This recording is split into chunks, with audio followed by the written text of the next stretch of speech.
Meron tayong 8 fault. Switching valve ng EGR, rail oil pressure, warning, tapos high na siya, temperature, fuel temp, EGR sensor, glow plug indicator. Ito ang malupit, crankshaft position sensor, 58 times. Ibig sabihin yan, gagas na yan doon sa loob. Papatanggal ko yung crankshaft, papakita ko yung gas.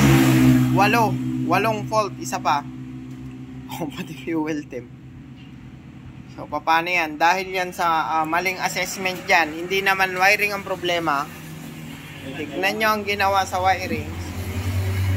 Tinalo na yung mga engineers ng Isuzu. Pinalitan na yan kasi yan, in-open wire na yon, yung socket. Nabibigay sa Isuzu yun.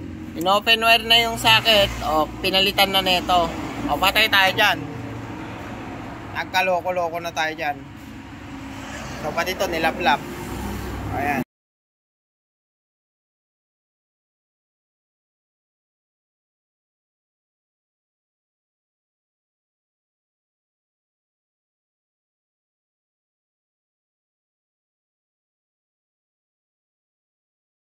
Pinalitan yung injector harness ng pang-radyo.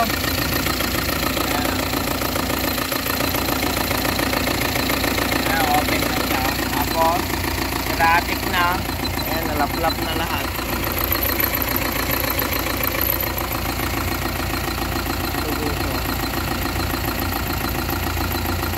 Una, magkukonect muna tayo kasi hindi tayo makakonect.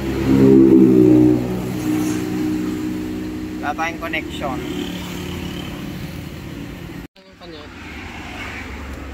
Nako, pati yung OBD nilalaw. Nako po, OBD, original OBD, ilang wires, Box? 10 wires.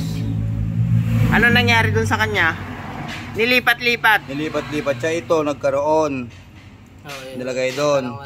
Ito nawala. Saan yan nilagay? Baka nilagay doon. So naiayos na natin. Ayan, naiayos na natin. Nakakonect na din tayo. Meron tayong 8 fault. Switching valve ng EGR, rail oil pressure, warning, tapos high na siya, temperature, fuel temp, EGR sensor, glow plug indicator. Ito ang malupit, crankshaft position sensor, 58 times. Ibig sabihin yan, gagas na yan doon sa loob. Papatanggal ko yung crankshaft, papakita ko yung gas. 8 fault, isa pa. Pati fuel temp. So paano yan? Dahil yan sa maling assessment dyan, hindi naman wiring ang problema. Tignan nyo ang ginawa sa wiring. Tinalo na yung mga engineers ng Isuzu. Pinalitan na yan kasi yan, in-open wire na yon, yung socket. Nabibigay sa Isuzu yun. In-open wire na yung socket, pinalitan na nito. Patay tayo dyan. Nagkaloko-loko na tayo dyan. So pati ito nilaplap. Ayan. Rail oil pressure from 4 to 5 MPa, nasa 27.9 MPa siya. So malayo ka sa standard. Dapat 4 to 5 lang. 4 to 5 lang. Para may normalize natin yung andar niyan. Tignan mo yung EGR mo. Moving. RPM mo. Pati control valve mo affected na. This is 17 to 22, nasa 38, 39 na siya. 15, 16, pati injectors mo affected na dahil yan sa pagloko ng system. Lahat affected.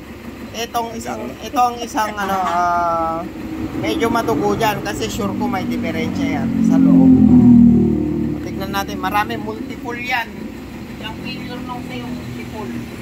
Pinalalayan ng dahil sa maling assessment. Dito, pasit ako dito. Andiyan na si Chavez. Ganyan yung ginawa. Tinalo pa Isuzu. Nasaan yung harness natin? Ayun na. Open na yung harness natin. Ba't siya umaandar? Pinalitan nila. Pinalitan nila. Mali po yan. Sige, patayin nyo. Tignan natin ulit. Pati ECU, binuksan, no? Dinala nga sa biro mo ito, tignan mo naman, Ito, ang ganda-ganda nito. ginawang tulugan ng anak. Nadumi yan. Nung tanggalin ko na ano. Ganyan talaga yan. Common yan sa kanila. Nagme-melt to. Ano, naiayos mo yan? Wala oh, ang daming ginalaw sa harness oh. Kung ano yung mga yan, ano yung mga wire na yun oh. Tatanggalin na natin yung ano. Tanggalin mo na box. Tanggalin, ayan. Puta kayo na, pang radyo yan eh. Oh, ayan na, ang lapit mo. Oh, see? Yan, dito, lapit mo yan dito. Oh, yun. Ayun, tinutol pa yon. Ito, buong harness mo, consider natin yan. Palitan. O, re-revive. Tignan natin. Ganyan ang ginawa, oh. See, look. Oh, pinalitan ng pang-radyo. Ayun, oh, tinugtong na lang dun, oh. Oh, sinut na lang. Ginalaw nila yung standard kasi. Ininang sabay mo. Ininang tol? Ininang. Ha? Ininang. Oh, nasira na yan, oh. Oil temp sensor. Sira na. Oil temp sensor mo. Oil temperature. Dalawa. Oil temp tsaka RPS. Dalawa. Gi, baklasin nyo na harness. Para maisa-isa, may standard mo. Bagsak yung inductance, number 1, number 2, o number 3, o number 4. Okay na, kuha na. 27.5, ngayon 4.5, 4.3. So nag-normalize. Okay. Tama yung assessment natin, 27.5 yan, naka-video tayo kanina. Pero yung delivered fuel mo, ayun, yung 38 mo kanina, 17 to 22, sabi ko sa'yo kanina. O, napag-normalize na natin into 19%. So, pumasok na siya. No, sa RPCP tayo. Okay. O, nagtutugma naman lahat yan kasi lahat well documented naman. Nandito yung unang data mo. Ngayon, itong delivered fuel mo, delivered fuel quantity mo, 10, 9, 8. So, may diferensya sa isang injector. Dapat yan 4, 5, 6. Nandun sa pagitan nun para maitama natin yung andar niyan. Ngayon, kung papalitan natin yung solenoid ng isang injector na identified ko naman na kung sino sa kanila, number 1, tapos ang problema mo. Well, the injector take prices of... Wala.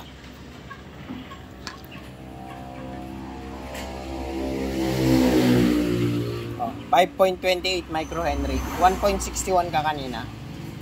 Oh, malaki yung pinagbago.